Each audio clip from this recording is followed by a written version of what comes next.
A very good morning to all of you dear student. I am Keshav, your English teacher.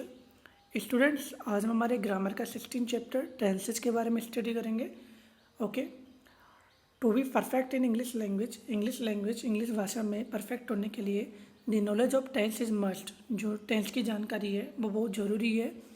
Tenses are the forms of verb. Tenses एक रूप होते हैं और verb क्रिया के which express the time of action, जो कि express करते हैं, अभिव्यक्त करते हैं टाइम ऑफ एक्शन को. ओके, टेंस वैसे जो लैटिन लैंग्वेज है टेम्पस से लिया गया है. टेंस जो वर्ड है वो लैटिन लैंग्वेज टेम्पस से लिया गया है स्टूडेंट्स, और इसका मीन होता है समय या काल. ठीक है, जो टेम्पस वर्ड है उसका मीन होता है इंग्लिश में टाइम, और इसे हिंदी में हम कहते हैं समय या काल. ठीक है, यहाँ पे देखिएगा एग्जाम्पल के तौर पर ही गोज. तो यहाँ पर जो पहला है ही गोज, ये प्रेजेंट इंडेफिनिट का सेंटेंस का वो है एग्जाम्पल. तो ये प्रेजेंट टेंस हो गया. ही वेंट ये पास्ट टेंस में हो गया. ही विल गो ये फ्यूचर टेंस को हो गया. ठीक है, वैसे टेंस तीन प्रकार के होते हैं. Tenses are of three kind. Tenses को तीन पार्ट में डिवाइड किया गया है: present tense, past tense, future tense. ठीक है, ये समझ लेना. Tenses are divided into three parts. Number 1 present, number 2 past, number 3 future tense. Next देखिए, और एनी टेंसेज को मतलब कि जो प्रेजेंट टेंस है, पास्ट टेंस है, फ्यूचर टेंस है, एनी टेंसेज को 4 काइंड में डिवाइड किया गया है. मतलब कि इनके चार पार्ट है. प्रेजेंट का जैसे कि 4 पार्ट होता है: present indefinite, present continuous, present perfect, present perfect continuous. इसी तरीके से पास्ट के होंगे: past indefinite, past continuous, past perfect, past perfect continuous. इसी तरीके से फ्यूचर के भी होंगे 4 काइंड. वो है future indefinite, future continuous, future perfect continuous. Okay, इस तरीके से प्रत्येक टेंसेज के 4 पार्ट है. ठीक है, ये 4 पार्ट आपने अभी रीड आउट कर लिए. तो ध्यान रखना, tenses are divided into 4 parts and each parts has 4 parts. ठीक है, 3 पार्ट कौन कौन से टेंस के: प्रेजेंट, पास्ट, फ्यूचर. और इन्हीं के 4 पार्ट कौन से: indefinite, continuous, perfect and perfect continuous. Following 4 tenses only will be described here. यहाँ पे जो 4 टेंस दिए हुए हैं: प्रेजेंट इंडेफिनिट टेंस, ठीक है, present continuous tense, past indefinite tense और फ्यूचर इंडेफिनिट टेंस. मतलब कि इन्हीं चारों के बारे में हमें स्टडी करना है क्योंकि ये हमारे सिलेबस में है. ठीक है, तो ध्यान रखना. हम कौन कौन से स्टार्ट करेंगे? प्रेजेंट के 2 हैं: प्रेजेंट इंडेफिनिट और प्रेजेंट कंटिन्यूस.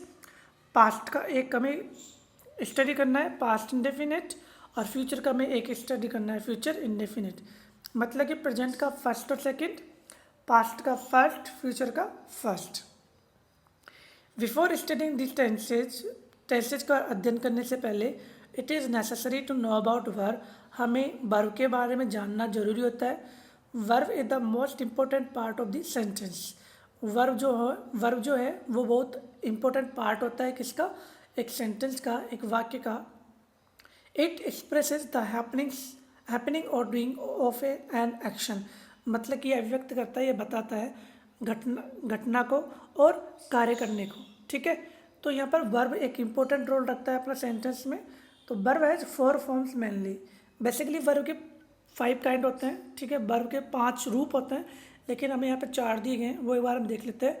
आपको ध्यान होगा शायद किसी वर्ब की first form, second form, third form. ठीक है, यही फॉर्म कहलाते हैं वर्ब के. ठीक है, तो फर्स्ट फॉर्म तो किस में आती है? प्रेजेंट फॉर्म में. सेकेंड फॉर्म किस में आएगी? पास्ट फॉर्म में. और थर्ड फॉर्म वो पार्टिसिपल फॉर्म में आएगी. पास्ट पार्टिसिपल जो होता है ना उसमें आती है. और आईएनजी वाली फॉर्म किस में आती है? प्रेजेंट पार्टिसिपल फॉर्म में. जैसे कि हम एग्जाम्पल के तौर पे ले लेते हैं, गो देख लेते हैं. ठीक है, फर्स्ट फॉर्म है हमारी गो, GO. ठीक है, वो किस में आएगी? प्रेजेंट फॉर्म में. सेकेंड फॉर्म गो का क्या हो जाएगा? Went, WENT. ठीक है, तो वेंट सेकेंड फॉर्म आ गई. और सेकेंड फॉर्म हमेशा किस में आती है? पास्ट फॉर्म में. तीसरा देखिए गो, वेंट, गोन. थर्ड कौन सी है? गॉन. तो गॉन किस में आएगा? पास्ट पार्टिसिपल फॉर्म में आएगा. ठीक है, अब गो में यदि हम आईएनजी ऐड कर देंगे तो वो क्या हो जाएगा, गोइंग, और गोइंग किस में आएगा, प्रेजेंट पार्टिसिपल फॉर्म में आएगा। तो समझ में आ गया, गो, वेंट, गोन, गोइंग। तो गो हो गया फर्स्ट फॉर्म, वेंट हो गया सेकंड फॉर्म, और गोन हो गया थर्ड फॉर्म, और गो में यदि हमने आईएनजी ऐड कर दिया तो वो कौन सा हो गया, fourth form. Here are given four forms of some important verbs. Student must learn them properly. मतलब कि यहाँ पे नीचे कुछ फॉर्म दी हुई है, देखिए प्रेजेंट फर्स्ट फॉर्म गो की दी हुई है, जो भी हमने बताया था, गो, वेंट, गोन, गोइंग। इसी तरीके से नीचे कुछ फॉर्म दी हुई है, अराइज, अरोज, अराइजन, अराइजिंग, ठीक है, arrive, arrived, arrived, arriving, ask, asked, asked, asking. Ask की first form ask, second asked, third form asked, और फोर्थ कौन सी हो जाएगी, आस्किंग। इसी तरीके से आपको ये सभी फॉर्म लर्न करनी है। एक बार नोटबुक में नोट डाउन कर लीजिएगा इनको, ठीक है। फर्स्ट फॉर्म में के बारे में आपको कुछ बताना चाहूँगा, जैसे कि यहाँ पे देखिए, आस्क यानी पूछना, अराइव यानी पहुँचना, अराइज यानी उठना, ठीक है, बिगिन यानी प्रारंभ होना, ब्रिंग यानी लाना, बाय यानी खरीदना, बिल्ड यानी निर्माण करना, कम यानी आना, कैच यानी पकड़ना, कॉल यानी पुकारना, कैरी यानी ले जाना। अब आपने यहाँ पे देखा है कि इनके सबसे लास्ट में क्या बोला जा रहा है, ना। देखिए, ब्रिंग यानी लाना, बाय यानी खरीदना, बिल्ड यानी निर्माण करना, कम यानी आना, कैच यानी पकड़ना, कॉल यानी पुकारना। तो वर्ड के अंत में ना आ रहा है ना, हिंदी वर्ड के अंत में, तो हिंदी वर्ड के अंत में जिस शब्द के अंत में ना आता है वो हमारी वर्ब होती है। जैसे कि खाना, पीना, बैठना, उठना, सोना, जागना, चलना, दौड़ना, लेना, ले जाना, देना, रोना, पार करना, साफ करना, मरना, मारना, पकड़ना, पुकारना, ठीक है। ये सब क्या है, हमारी मेन वर्ब की फर्स्ट फॉर्म में आती है, ठीक है। इंग्लिश में मेन वर्ब की फर्स्ट फॉर्म में आती है, और हिंदी में इसे हम वर्ब मतलब कि वर्ब के रूप में लेंगे। क्लियर है। तो वर्ब की पहचान क्या होती है हिंदी में हमारी, जिस वर्ड के अंत में ना होता है वो हमारी वर्ब की फॉर्म होती है, ठीक है। तो एक बार आप इनको लर्न कर लीजिएगा। लर्न करने के बाद में हम नेक्स्ट स्टडी करेंगे।